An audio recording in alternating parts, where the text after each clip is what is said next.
Very much enjoyed the documentary. I don't think I've sat in a screening room with so many people insisting that they're not crying, to be honest. But when you started work on the film, there's so much archive and family footage in it. When you were going through it, what was it that you found that really, really surprised you, was really unexpected? You want to start? I mean, it was just wonderful because it took you inside someone's personal life in a very intimate, spontaneous way. We saw everything. We saw everything that we'd read about. We saw his love of sport. We saw his love of horse riding. We saw all these sort of magical little family moments, birthdays, New Year's Eve, and then obviously we saw all of Matthew's footage, which kind of like documented Christopher's rehabilitation after the accident. And it just made the whole story feel very immediate and visceral and beautiful to us. So it was a treasure trove without which we wouldn't have been able to make the film. Surprising, just talking about Matthew's footage, how much Candid and how much Chris let Matthew film all of the procedures to get ready in the morning or the breathing exercise and things like this. So because there were two films about the rehabilitation, they were really happy to let that happen. And because Matthew is family, there was no issues, there was no shyness or any sort. So we got a really, really behind the scene of beautiful moment, but as well some of the tough moment, which that's actually with archive, you would have maybe sometimes more trouble to get because, you know, you document the good moments, you generally hide away and shy away from the darker moments, and there we got some of that. So while I was listening to you, I was just listening, thinking about what was surprising is actually we got the two sides, the great moment, the birthdays, but as well some of the tough. The darkness. Yeah. Well, I was going to say, because presumably there was so much archive footage, so much family footage, and I'm guessing quite a lot of it hasn't been able to get into the film. What is there that you've had to leave out that you would have loved to have put in? I mean, it's archive footage. There's always, I think it's more bits of the story we had to leave out. You know, we probably, as all documentary, you start really chunky, you know, in the 3 hours mark, and you start axing at it. Sometimes it's just pure, we call it fat, that you're removing, because a sequence that you really love is just, you can make it sing a lot tighter and faster. But there are sections, I don't think there's many, like from the recollection from like moment, Otto Bunam, our editor, as well as our archive team, are amazing to find the great stuff. But at the same time, we try to use, even just if it was a few frames or a section from an old movie from Chris, which we hadn't talked about, but we managed to make it feature in the intro of the film, so you get a sense of the filmography, though we don't go in depth in it. So I don't think there's something that really hit the cutting floor. It should be in there. No, me neither. I've kind of blanked it from my memory because it's just not helpful. At a certain point, you just have to think, what does the film need, and be very ruthless about what you sort of leave out. But for sure, you could make another 2 or 3 films out of what we didn't put in. So getting the children involved, I've not seen them talk in such depth as they do in this. Was there, when you approached them and when they were approached about doing the project, was there a reluctance on their part to get involved and speak so candidly about events? They decided that they wanted to, that now was the right time for them.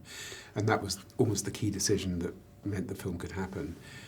You know, they'd reached a point in their lives where they each have their own flourishing career, they're in stable relationships, they're sort of, I don't know, there was something about, you know, about the moment in life. They'd also just sold their parents' home in Bedford, and so they sort of rediscovered the masses of archive. So it just was the perfect serendipitous moment when Daniel Kilroy, who's an archive producer, who really sparked this whole project, got in touch with Matthew and said, you know, would you be willing to allow your family archives to be used in the film?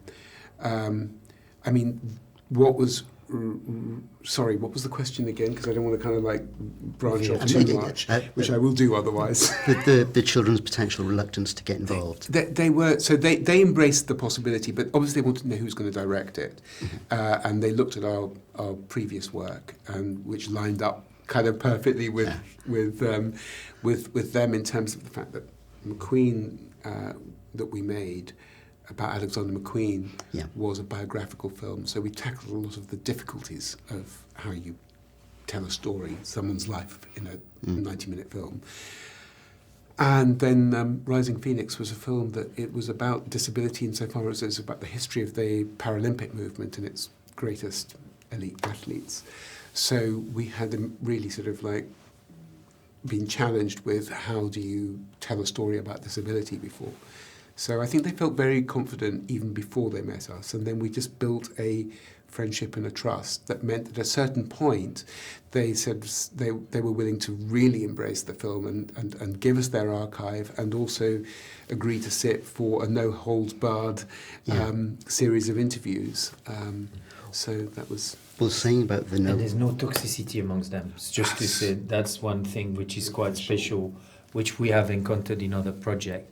They all wanted to make the film. They're all listening to each other. They all have equal weight in decision making. And you could say, oh, democracy sometimes, could slow down the process. But no, they were very quick at responding. But they all wanted a film about the legacy of their father to happen because they didn't, they need.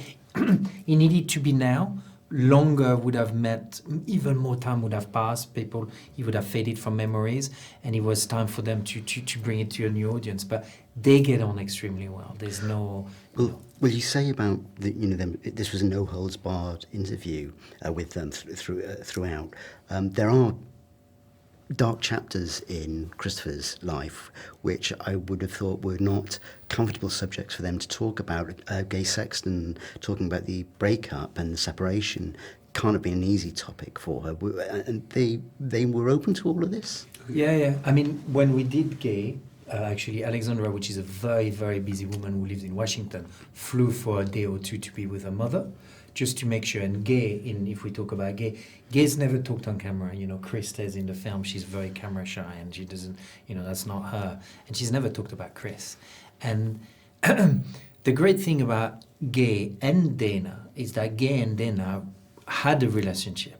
It's not like the other wife or the other woman. Yeah. They had for the sake of the children. And I think this relationship grew stronger as Chris had his accident and Dana was such a strong carer and lover and still wanting the children to be present. I think Gay completely embraced that, and Gay has actually babysat for Will when they were over.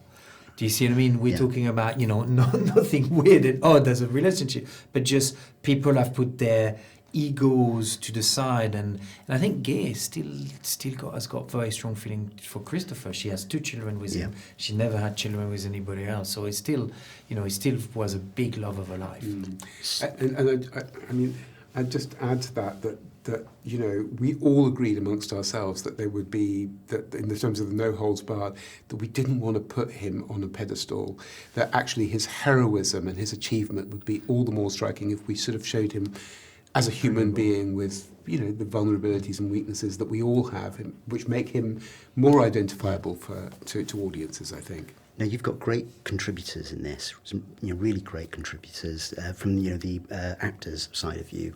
Robin Williams' friendship was well documented. Obviously, he's no longer with us, but at the time he was married to Marsha, and I'm wondering if she was a consideration to contribute to the documentaries. Or She was. She we she always has contributed. She has contributed. We always, first of all, we wanted to talk to her. I mean, we were told by everyone she'll never agree to sit for an interview, but we sort of said we would just love the opportunity to talk to her and hear how, which was important to us. But so we did that eventually. Yeah. Brokered by both Michael Manganiello and Will. And so we were able to talk to her, and it was going to be a 5-minute conversation that developed into a good hour and a half. And at the end of which, Marsha said, look, I know who's in the film, because they're all her friends. I don't think you really do need me, but I have got some archive that I would be absolutely willing to share with you.